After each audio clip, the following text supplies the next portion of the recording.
By not creating a hook, I have ironically created a hook. Throughout the class, we've been analyzing directors in terms of how sharply they deviate from the norm. For Tom Tykwer, the quality he possesses that sets him apart from his peers arises from his soundtracks.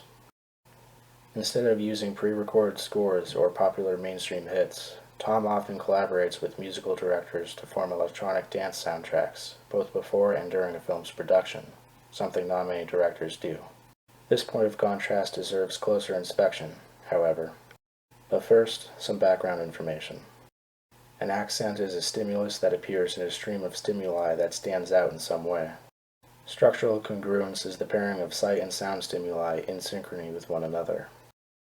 Sensory habituation is the loss of a response to a stimulus after repeated exposure.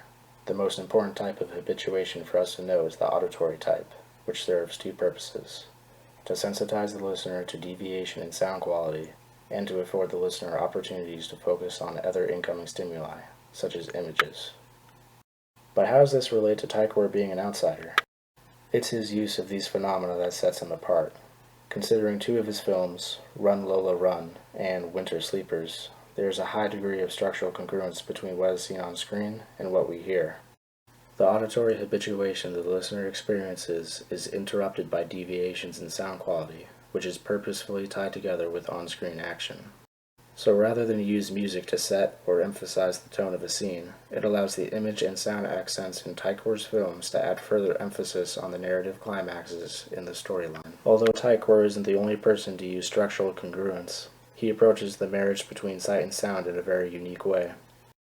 Rather than using sound to emphasize image to construct a specific narrative, he is able to wed sight and sound from different evocative emotions to mold a narrative that is qualitatively different from the sight and sound alone.